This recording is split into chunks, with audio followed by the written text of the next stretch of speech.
Hi friends, Karthik Deepa சீரியலில் ஒரு அட்டகாசமான ரிவ்யூ பற்றி தான் இந்த வீடியோவில் பார்க்க போகிறோம். அதுக்கு முன்னாடி நம்ம சேனலை சப்ஸ்கிரைப் பண்ணாதவங்க கீழே இருக்கிற சப்ஸ்கிரைப் பண்ண கிளிக் பண்ணிவிட்டு பக்கத்தில் இருக்கிற பெல் ஐக்கனையும் கிளிக் பண்ணிவிடுங்க.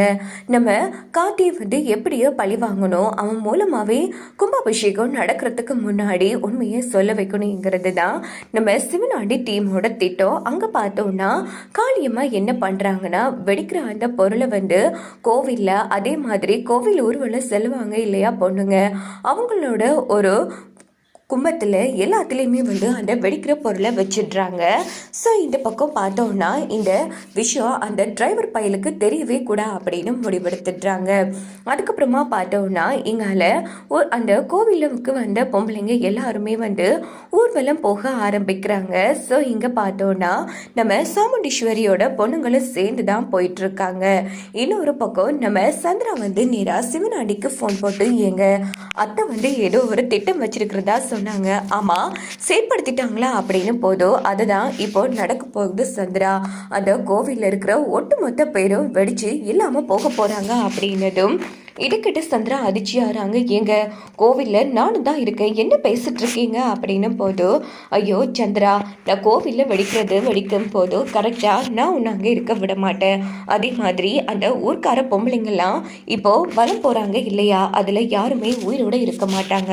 அதில் போகிற ஒருத்தவங்களோட பானையில் மட்டும் நாங்கள் அந்த விஷயத்தை வச்சுருக்கோம் அப்படின்னதும் இது கேட்டு சந்திரா அதிர்ச்சியாகிறாங்க. எங்க சாமுண்டீஸ்வரியோட பொண்ணுங்க எல்லாருமே போகிறாங்களே, அதனால தான். அது மட்டும் கிடையாது, 3 இடத்துக்கு நாங்கள் வச்சுருக்கோம். அந்த ராஜா என்ன அவ்வளோ பெரிய கடவுளா, 3 இடத்துல இருக்கிறத எடுத்து காப்பாற்றுறதுக்கு, அதனால அவன் தப்பிக்கிறதுக்கு வாய்ப்பே இல்லை அப்படின்னும் போதும் இதை கேட்டு நம்ம சந்திரா ரொம்ப சந்தோஷப்படுறாங்க. அதாங்க வேலை, அவன் எப்படி காப்பாற்றுறான்னு பார்ப்போம். ஒரு இடத்த காப்பாற்றினாலும் மிச்சம் 2 இடம் இருக்கு இல்லையா, கண்டிப்பாக கும்பாபிஷேகம் தடைப்பட்டு போயிடும்ங்கிற மாதிரி சந்திரா ரொம்ப மகிழ்ச்சியில் இருந்துட்டு இருக்காங்க. அதுக்கப்புறமா பார்த்தோன்னா இந்த பக்கம் பாட்டியெல்லாம் வலம் போகாமல் இருந்திருப்பாங்க. ஸோ எல்லாருமே சாமியை கும்பிட்டுட்டு இருக்காங்க ஆம்பளைங்க. இன்னொரு பக்கம் பொம்பளைங்க வலம் போயிட்டு இருக்காங்க.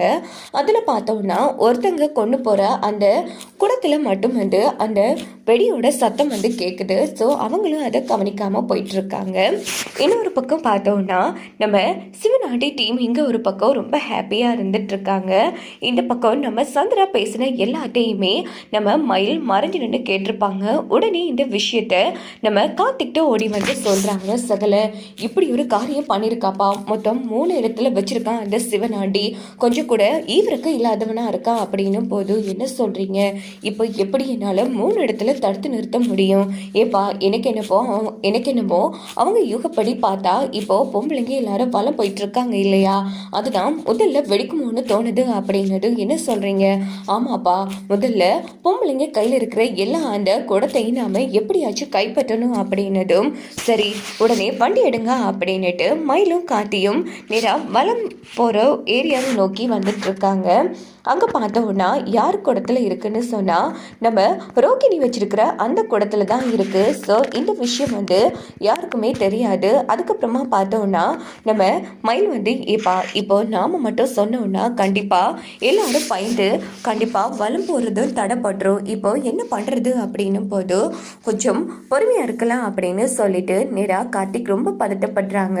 அப்போது கார்த்தியை பார்த்துடுறாங்க ரேவதி. ராஜா என்னாச்சு, ஏன் ஒரு மாதிரி இருக்கு அப்படின்னும் போது ரேவதி இங்கே பலம் கொண்டு இருக்கிற யாரும் ஒருத்தவங்க கூடத்துல அந்த சிவனாண்டி முத்துவேலு சேர்ந்து வெடி வச்சிருக்காங்க அப்படின்னதும் இதுகிட்ட ரேவதி சம அதிர்ச்சியாராங்க.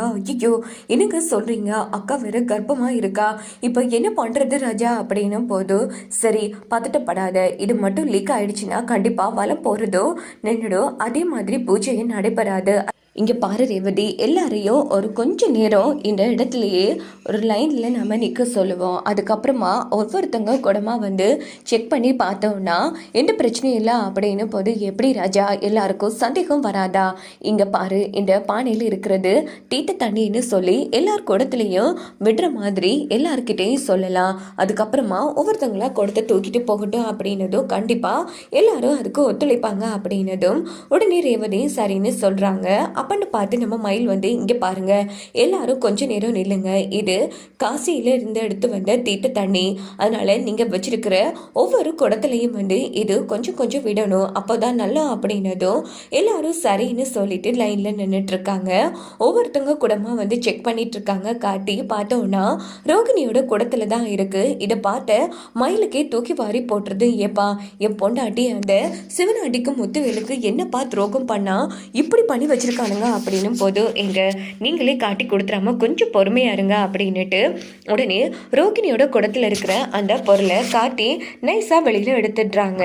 ஸோ அதுக்கப்புறமா பார்த்தோன்னா எல்லார் குடத்துலையும் தீட்டு தண்ணியை கலந்து மறுபடியும் அனுப்பி வைக்கிறாங்க. அப்போ ரேவதி வந்து என்ன ஆச்சு ராஜா சரியாயிட்டா அப்படின்னதும் ஆமா இனி எந்த பிரச்சனையும் இல்லை எல்லாரும் கிளம்புங்க அப்படின்னதும் உடனே எல்லாரும் மறுபடியும் கிளம்புறாங்க. இன்னொரு பக்கம் பார்த்தோன்னா இப்போ இதை என்ன பண்றது அதை நான் பார்த்துக்கிறேன் அப்படின்னுட்டு காத்தி வந்து அதை வெடிக்க விடாம சரி பண்ணிடுறாங்க.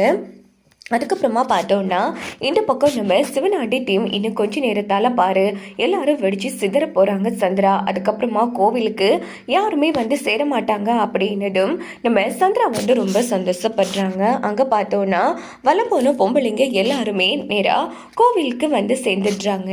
இதை பார்த்து சந்திரா வந்து செம்மையாக கடுப்பாகிறாங்க. என்ன இவங்க பெரிய வீரவசனம்லாம் பேசுனாங்க, ஆனால் எல்லாரும் அசால்ட்டாக கோவிலுக்கு வந்து சேர்ந்துட்டாங்க அப்படின்னுட்டு சந்திரா வந்து சிவனாண்டிக்கு ஃபோன் போட்டு எங்க உங்கள் சித்தி அது பண்ணிட்டாங்க இது பண்ணிட்டாங்கன்னு சொன்னீங்க, ஆனால் எல்லாருமே வந்து சேர்ந்துட்டாங்களே அப்படின்னு போது என்ன சந்திரா சொல்கிற, ஆமாங்க இந்த வாட்டியும் கண்டிப்பாக நாம் போடுற திட்டம் ஜெயிக்காது, பேசாமல் ஃபோனை வைங்க அப்படின்னு திட்டிட்டு சந்திரா ஃபோனை வச்சது. சித்தி அந்த பொம்பளைங்க எல்லாருமே வலம் வந்து கோவிலில் சேர்ந்துட்டாங்களாம் அப்படின்னதும் மமனே இப்படிலாம் நடக்கும்னு தெரிஞ்சுதாண்டா இன்னும் 2 இடத்துல வச்சுருக்கேன், கண்டிப்பாக இது அந்த ராஜாவோட வேலையாக தான் இருக்கும் சித்தி, ஒரு இடத்துல வச்சதே கண்டுபிடிச்சிட்டேன், கண்டிப்பா இன்னும் 2 இடத்துல வச்சுக்கிறத கண்டுபிடிச்சி ஈஸியா முறியடிக்கிறது அவனுக்கு ஒன்றும் அவ்வளோ கஷ்டமான வேலை கிடையாது, ஆனா அவனுக்கு எப்படி சித்தி தெரிஞ்சுக்கும் அப்படின்னும் போது கரெக்டாக நம்ம காட்டி என்ன பண்ணுறாங்கன்னா சிவனாண்டி வீட்டுக்கு வந்துடுறாங்க. உடனே இதை பார்த்து காளியம்மா சிவனாண்டி முத்துவேல் செம்ம அதிர்ச்சி ஆகுறாங்க. என்ன அப்படி பார்க்குறீங்க, எப்படிடா அந்த பொருளை எடுத்தானுன்னா இதோ அந்த பொருள் இங்கே தான் இருக்குது, இப்போது டைம் செட் பண்ணி வச்சுருக்கேன், இதே இடத்துல இந்த ரிமோட்டை வச்சு அழுத்துனு வச்சுக்கோங்க, 3 பேரும் போய் பரலோகம் சேர்ந்துருவீங்க அப்படின்னதும் என்ன மிலிட்ரியா அப்படின்னு காளியம்மா கேட்குறாங்க. இங்கே பாருங்கள் நீங்களாம் நம்ப மாட்டீங்கள அப்படின்னு சொல்லிட்டு உடனே காட்டி வந்து என்ன அழுத்தவா அப்படின்னதும் ஏப்பா ராஜா ஏப்பா இந்த இவ்வளோ பெரிய வேலை உனக்கு தேவை பண்ணி இதை முதல்ல வெளியில் எரிஞ்சிடு அப்படின்னு போதும் உடனே நம்ம கார்த்திக் வந்து இங்கே பாருங்க இப்போது நீங்கள் 2 இடத்துல வச்சுருக்கீங்கள அதை ஒழுங்கு மரியாதையாக வச்சவங்களையே போய் எடுக்க சொல்லுங்கள், இல்லைன்னு வச்சுக்கோங்க நடக்கிறதே இங்கே வேறையாக இருக்கும் அப்படின்னதும் இங்கே பாரு நீ என்ன வேணுனாலும் பண்ணிக்கோ, கண்டிப்பாக நான் அதை வெடிக்க விடாமல் பண்ண மாட்டேன் அப்படின்னு காளியம்மா நம்ம கார்த்திக்கிட்ட சவால் விட்டுட்ருக்காங்க.